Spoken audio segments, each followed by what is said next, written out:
Environmental Protection Agency, EPA, head Scott Pruitt is getting bolder in questioning climate change. In several recent public comments, Pruitt has sowed doubt about whether global warming is harmful to humans, and whether anyone could truly know what the Earth's ideal temperature would be in 2100. Is it an existential threat?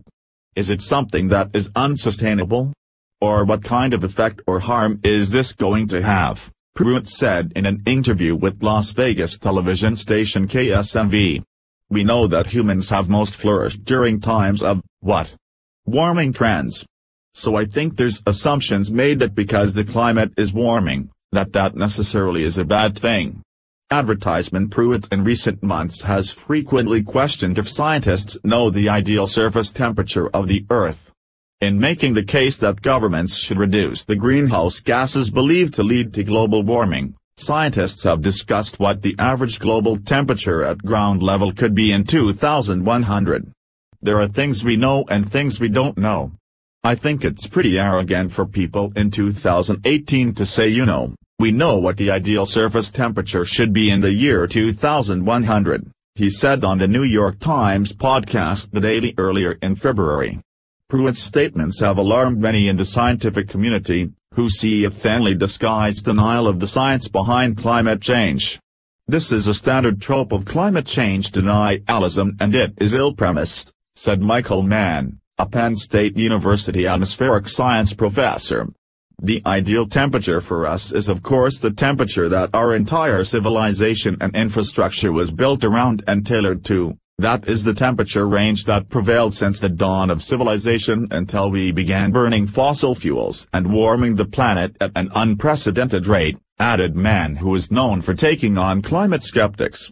Mann and others believe the statements are an effort by Pruitt to sow doubt about climate change policy as the EPA embarks on an historic effort to roll back Obama-era regulations intended to reduce greenhouse gas emissions. We've seen a shift in what Administrator Pruitt is focusing on. At the beginning of his tenure, the focus was a bit more on can we precisely measure the impact of humans on climate change?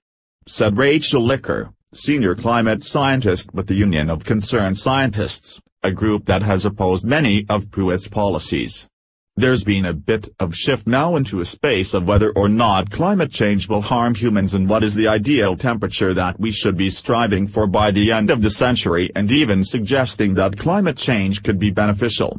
The EPA did not respond to questions about the scientific backlash to his remarks, or about where Pruitt is getting his scientific information. Pruitt maintains that humans do play a role in climate change, but questions the degree. His public statements also question whether changes in the climate are a net negative to mankind. No one disputes the climate changes, is changing, and we see that is a constant. We obviously contribute to it, he told the Nevada TV station. But I think the bigger question is it an existential threat? Is it something that is unsustainable? Or what kind of effect or harm is this going to have? On a factual basis, mainstream climate scientists fully reject the idea that climate change can be a net positive for humans, and they say the ideal change in temperature is as close to current temperatures as possible. This administration is doing its best to sow doubt where there is no doubt, and also to sow doubt where there isn't a lot of understanding in the scientific community, but sow doubt in a way that encourages inaction when the opposite should be true, said Alan Baraka, a professor at the University of California, Los Angeles. Baraka said some areas of the world will undoubtedly benefit from climate change, at least in certain respects. Areas near the poles are likely to have longer growing seasons, and deaths from extreme cold would nearly certain drop in those places. But on balance worldwide, warming is a net negative, says Baraka, whose studies focus on the health risks of a changing climate. There is no doubt that extremely hot weather kills people. There's no doubt that extremely hot weather is bad for agriculture, Baraka said. There are ways that we can adapt, but those things cost a lot. Pruitt's statements align closely with some of what outspoken climate skeptics have been arguing for years. The harm to humans from global warming is overstated. "I think Administrator Pruitt's comments show that he is getting up to speed on climate science," said Myron Abel, director of the Energy and Environment Center at the Competitive Enterprise Institute. "The evidence so far is that humankind is on the whole better off with the slightly warmer temperatures compared to the widespread crop failures and big storms that were prevalent during the Little Ice Age from the 15th to the 19th centuries," he said. "Thus I think Administrator Pruitt is right to say that some more warming may be good." Mark Morano, head of the climate skeptic blog Climate Depot, was similarly pleased to hear Pruitt's new lines of talking and is hopeful that the EPA head can go farther. "It is refreshing to have an EPA chief who embraces science and does not parrot the United Nations' climate claims uncritically," he said. Pruitt was quite measured in his remarks on climate change, and he actually could have gone much further in promoting his points. Beyond rhetoric, Pruitt's skepticisms may have some real policy impacts.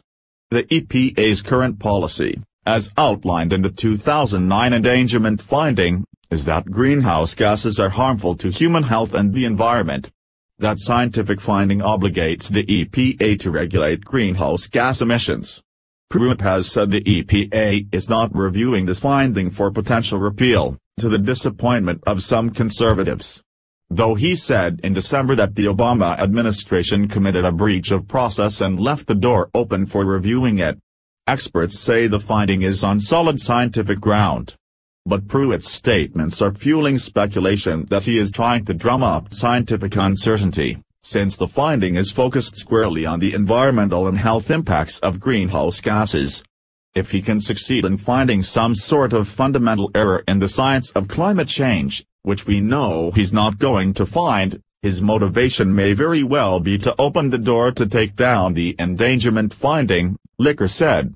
Abel is also hopeful, though his focus is more on Pruitt's long-standing promise to set up a red team, blue team debate process to formally challenge climate science. "It seems to me that Administrator Pruitt's support for a red and blue team analysis of climate science indicates that he is open to being convinced one way or the other on the endangerment finding," Abel said.